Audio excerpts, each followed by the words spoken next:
चला चला चला चला.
आपल्या श्री शिवपार्वती विद्यालय वडणगेच्या ध्वजारोहण समारंभासाठी उपस्थित आपल्या गावच्या प्रथम नागरिक सरपंच सौ संगीताताई पाटील मॅडम, उपसरपंच गणेश पवार साहेब, ग्रामपंचायत सदस्य लांडगेवहिनी, मानेवहिनी, आमच्या शाळा व्यवस्थापन समितीचे अध्यक्ष कचरे साहेब, उपाध्यक्ष मनोहर मुल्ला साहेब, शाळा व्यवस्थापन समितीच्या सदस्या सावंत वहिनी, लोखंडे वहिनी, त्याचबरोबर अशोक पाटील साहेब, विराज मेहते साहेब, उपस्थित सर्व विद्यार्थी, पालक, ग्रामस्थ यांचं प्रथमतः मी शाळा आणि संस्था यांच्यातर्फे हार्दिक असं स्वागत करतो.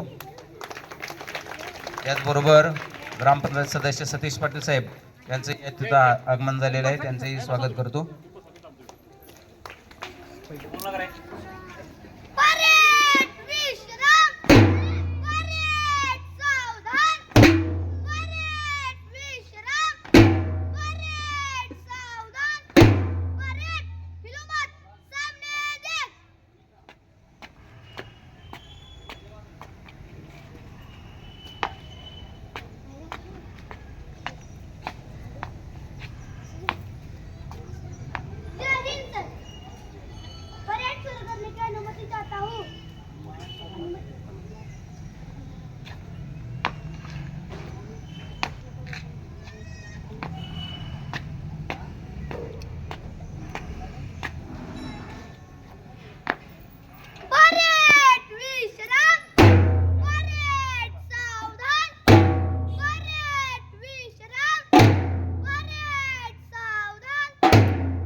नाईक मॅडम यांनी ध्वजाचं पूजन करून घ्यावं. आमचे सहकारी आणि ग्रामपंचायत सदस्य नाईक मॅडम यांना विनंती करतो त्यांनी ध्वजाचं पूजन करावं.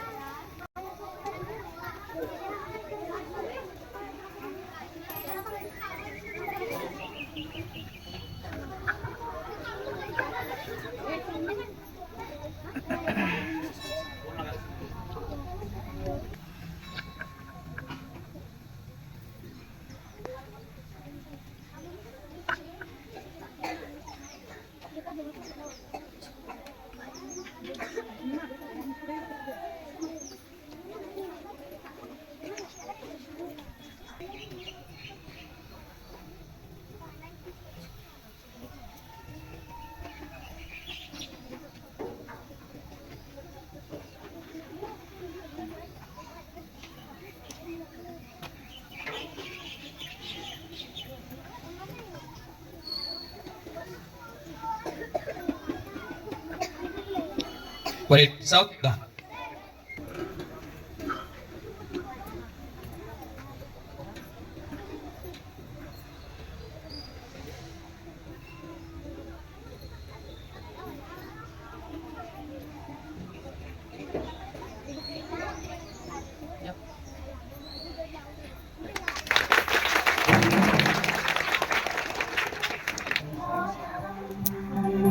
वन्दे मातरं सुजला सुफला मलयज शीतला सस्यश्यामला मातरं वन्दे मातरं शुभ्रज्योत्स्ना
आज या ठिकाणी आपल्या शाळेच्या ध्वजारोहण कार्यक्रमास आपल्या वडंगे गावचे डेप्युटी सरपंच आदरणीय पवारसाहेब, ग्रामपंचायत सदस्य मानेवहिनी लांडगेवहिनी, तसेच ग्रामपंचायत सदस्य आदरणीय सतीश पाटील साहेब, आमच्या शालेय व्यवस्थापन समितीचे अध्यक्ष आदरणीय कचरे साहेब, उपाध्यक्ष आदरणीय मनोहर मुल्ला साहेब, सर्वच या ठिकाणी आमच्या शालेय व्यवस्थापन समितीचे सदस्य, आमच्या जुन्या इमारतीमध्ये आमची जी शाळा भरत होती त्या इमारतीचे मालक आदरणीय अशोक पाटील साहेब, तसेच वडंगे विकास सेवा संस्थेचे संचालक पिराजी मेथे, सर्व या ठिकाणी पालकवर्ग, ग्रामस्थ, विविध संस्थांचे पदाधिकारी, आमचा सर्व शिक्षक स्टाफ आणि विद्यार्थी या कार्यक्रमात सर्वांनी या ठिकाणी उपस्थिती राहून अतिशय चांगल्या प्रकारे कार्यक्रम हा पार पाडला, त्याबद्दल मी शाळेच्या वतीनं आणि संस्थेच्या वतीनं सर्वांचं आभार मानतो. लढले शूर भारती वीर फक्त देशासाठी लढले. नमस्कार, माझे नाव आदित्य विकास सोनले आहे. मी आज 15 ऑगस्ट निमित्त भाषण सादर करणार आहे. ते आपण शांतपणे ऐकावे ते माझी नम्र.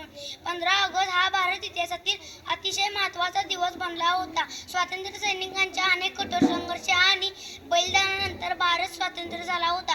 15 ऑगस्ट 1947 हा आपल्या सर्वांसाठी भाग्यवान दिवस होता, कारण अनेक वर्षांच्या गुलामगिरीनंतर भारत स्वतंत्र झाला होता. भारताला स्वातंत्र्य मिळाल्यानंतर जनतेने आपले पहिले पंतप्रधान पंडित जवाहरलाल नेहरू यांची निवड केली.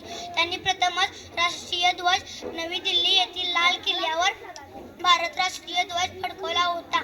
सर्व लोक दरवर्षी या दिवसाचा आनंद मोठ्या उत्साहाने साजरा करतात. एवढे बोलून मी माझे भाषण संपवतो. जय हिंद, जय भारत. तिरंगा आहे आपली शान, आपला भारत जगात मान. विसरू नका त्या वीरांना ज्यांनी देशासाठी दिले प्राण. आदरणीय मान्यवर शिक्षक वर्ग व माझ्या प्रिय बालमित्र मैत्रिणींनो, आज 15 ऑगस्ट आपल्या भारताचा स्वातंत्र्य दिन. प्रथम सर्वांना स्वातंत्र्य दिनाच्या हार्दिक शुभेच्छा. स्वातंत्र्य ही भीक नाही, तर ती शूरवीरांच्या रक्ताने विकत घेतलेली संपत्ती आहे. ती जपणं आपल्या सगळ्यांची जबाबदारी आहे. आजचा असतो 15 ऑगस्टचा ऐतिहासिक दिवस, ज्या दिवशी आपण 200 वर्षाच्या गुलामगिरीतून मोकळा श्वास घेतला. हा दिवस कोणत्याही सण किंवा उत्सवापेक्षा श्रेष्ठ आहे. म्हणूनच हा भारताचा गौरव दिन मानला जातो. देशासाठी जीव ओतून काम करणाऱ्या शूरवीरांना मी वंदन करतो. शूरवीरांमुळे मिळालेले स्वातंत्र्य जपणं आपली जबाबदारी आहे. आपण देशासाठी प्रामाणिक बनून देशाची सेवा केली पाहिजे. चला तर मग आपण या स्वातंत्र्य दिनी ठरवूया की आपण देशाच्या प्रगतीसाठी, एकतेसाठी व सन्मानासाठी सदैव प्रयत्नशील राहू. अनेक जाती धर्मसोबती आनंदाने हा राहतो. देश माझा भारत विविधतेत एकता साधतो. जय हिंद, जय भारत.